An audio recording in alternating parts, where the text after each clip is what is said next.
lampas pa sa hawla.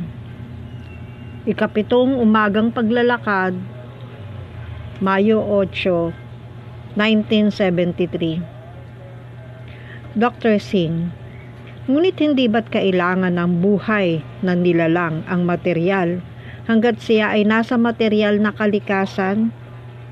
Srila Prabhupada, hindi. Ang buhay na nilalang ay ganap na espiritual, kaya't hindi niya talaga kailangan ang materyal.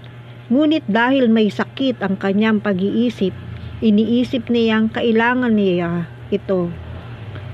Ang nilalang na nasa kondisyon ng materyal na pagkaalipin ay tulad ng isang lasenggo. Hindi naman talaga niya kailangang uminom. Ngunit iniisip niya, kung hindi ako iinom, mamamatay ako. Iyan ang tinatawag na maya o ilusyon. Totoo bang mamamatay ang isang lasenggo kung hindi siya makainom? Dr. Singh, hindi. Ngunit kung ang isang tao ay hindi kakain, mamamatay siya. Srila Prabhupada, hindi rin iyon ganap na totoo. Kagabi ay pinag-uusapan natin si Raghunath Das Goswami. Sa huling bahagi ng kanyang buhay, halos lubusan siyang umiwas sa pagkain at pagtulog. Umiinom lamang siya ng kaunting buttermilk tuwing ikatlo o ikaapat na araw at magtatrabaho siya ng 22 oras sa isang araw. Matutulog lamang ng 2 o 3 oras. May mga araw pa nga na hindi siya natutulog. Maaring itanong mo, paano siya nabuhay? Ang totoo, nabuhay siya ng 100 taon. Ang pagkain, pagtulog, pakikipagtalik at pagtatanggol ay hindi naging suliranin para kay Raghunath Das Goswami. Ngunit patuloy pa rin siyang nabubuhay. Dahil siya ay isang ganap na dalisay ni deboto ni Krishna. Ganap niyang nauunawaan na ang kaluluwa ay walang hanggan at malaya. Bagaman inilagay ito sa katawang ito na para bang isang hawlang hindi naman talaga niya kailangan.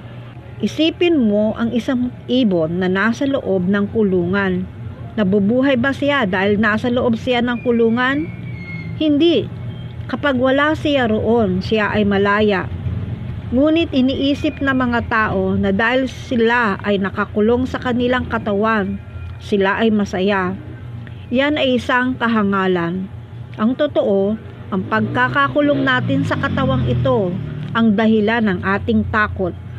Subalit sa sandaling linisin natin ang ating pag-iral, hindi man natin kailangang iwanan ang ating katawan.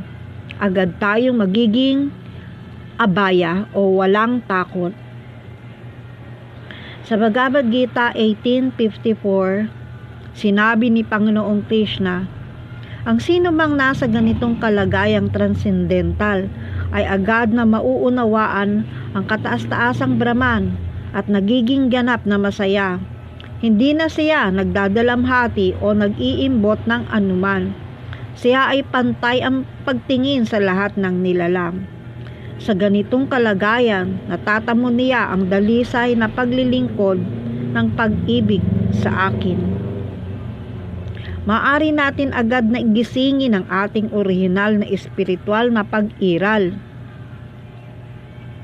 Isang kalagayan na walang takot, walang kalungkutan, at walang anumang material na pagnanais. Dr. Singh, ngunit ang sayentipiko ay nagnanais pa rin ng karagdagang paliwanag kung paano magiging malaya ang buhay na nilalang mula sa materya.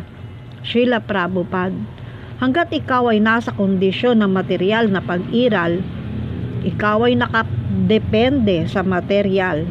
Halimbawa, ang isang tao mula sa Afrika ay nasasanay sa mainit na klima, kaya hindi niya matiis ang malamig na panahon dito. Dahil dito, siya ay nakakaramdam ng hindi ginhawa.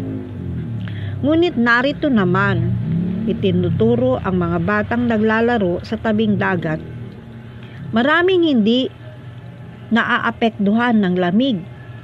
Ang kakayahang magtiis ay nakasalalay lamang sa conditioning o pagkasanay. Kung ikaw ay nasa kondisyon, iniisip mo sa pananaw ng mga duality, mainit at malamig, sakit at ginhawa. Ngunit kapag ikaw ay napalaya, wala ka ng ganitong mga kondisyong pag-iisip. Ang espiritual ay nangangahulugang pagiging unconditioned. Ang marating ang kalayaang Brahma Bhuta. Iyan ang ganap na kasakdalan ng buhay.